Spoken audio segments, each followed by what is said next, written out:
Ako nga pala si Mama Lai, full-time nanay, housewife, at paulit-ulit mga gawaing bahay at samahan niyo ako ulit sa aking simpleng ganap ngayong araw. Hello, good morning. Ngayong araw ay ang ganda ng panahon at pwede na tayo maglaba ngayon. Bago ang lahat, mag-commercial muna tayo mga mi. Nakahanap na ako ng barley grass powder dito. Finally, nahanap ko na ang Diba Organics na barley grass powder. Pure organic siya, no additives, no artificial color, no fillers, pure organic at legit safe siyang inumin na may 50 grams per container. Sa murang halaga, 120 pesos per container, makakagawa ka na ng 25 glasses ng barley grass powder na ito.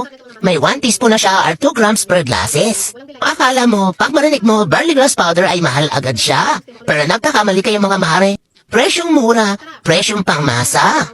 100% legit siya mga mare dahil FDA registered siya at FDA approved din siya mga mare. May sinasabi tayo na your body deserves the best. Ngayong 2026, kailangan na natin mag-healthy living. Ngayon na, umpisahan mo na ngayon na.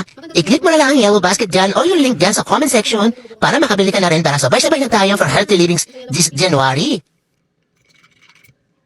Ngayong araw ay ang ganda ng panahon, tamang-tama at makakapaglaban na tayo ngayong Sabado. Kung kahapon ay walang tigil ang pag-ulan, talagang hindi umara. Buti na lang talaga ngayon, thanks God, thanks Papa Jesus, at talagang pinagbigyan nyo talaga yung aking wish at makapaglaba tayo ngayong araw na ito. At dahil sa Lunes ay may pasok na tayo mga public school. Kaway-kaway nga dyan sa mga nanay na may pasok na rin tayo ngayong Lunes. Sabi, nang nakaraan na ang saya-saya ko pa kasi nga magki-Christmas party ang aking Junaki. Ang pinakamasayang buwan ko talaga ay ang December, pero mga mi, pakabilis talaga ng panahon. Biburiin nyo nang nakaraan, nagka-countdown tayo ng Christmas, ngayon naman ay January 2026 na. At eto na naman tayo sa panibagong taon, naway tayo ay maging successful at talagang makausad na. Tapos ko nga doon sa labas, eto, konti lang naman ang ating liligpitin, dalawa lang naman kami ipapasak muna dito sa bahay. Diyos ko, paulit-ulit lang ang ating mga gawaing bahay mga mi. Kaway-kaway naman yan sa mga nakaka-relate din na paulit-ulit lang yung ating gawain. Tapos ko nga sa gawain bahay mga may, eto, gustong-gusto ko na talaga uminom ng kape, pero ang gagawin natin na ice coffee. Bihira na lang talaga ako uminom ng mainit na kape ngayon mga may, dahil nga mas nagugustuhan ko talaga malamig na kape at maraming yelo. Oo, masakit kasi ang ulo ng nanay nyo pag hindi nakakainom ng energy drink. Chari.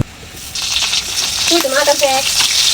Eto na nga, kumain na rin muna ako ng almusal dahil sabi ni Papa Chak pag uwi niya, sabay na lang daw kami kumain ng tanghalian. Kakabili nga pala ako ng tasty sa Pure Gold kahapon at eto pa ang mayonnaise na dala ng grocery nila Papa Chak ng Chris. Eto lang naman ang aking simpleng kain at eto'y mamaya pa ang aking gutom na ito. Grabe naman kasi ang gutom ko, kada matatapos ako maglaba, grabe sumasakit din ang aking likod. O diba, wala tayong pahinga as a nanay, kumain lang ako saglit at nagkapay at eto, magsasaing na nga ako para hanggang gabi na ito. Ganto talaga ako magsaing kahit noon pa naman para aabutin hanggang gabi at makatipid. Eto na siguro ang time para tayo ay magtiklop mga mi. Tambak na talaga yung aking tiklopin ng nakaraang December pa nga ito. O diba, Diyos ko, apakasipag ng nanay nyo, tamad na tamad talaga magtiklop. Ewan ko ba mga kainay, paglabahin nyo na ako, paghugasin nyo na ako, wag nyo lang ako pagtitiklopin, talagang nakakapagod kung titignan nyo sa napakadami gabundok. Pero okay lang, carry boom boom, ako pa rin naman ang kikilos, ako pa rin naman ang gagawa nito. Super thankful ako dahil apakaganda talaga ng weather ngayon at makakapagpatuyo tayo ngayong araw na ito. Oo. Kaya nga ay nakapatuyo na tayo mga mi, kahit tirik pa ang araw kinuha ko na. Okay na yan, baka kasi mamayang hapon ay uulan na nga. O siya, yun lang po muna. Salamat sa panonood, salamat sa pagsama at God bless at mag-iingat po kayo palagi.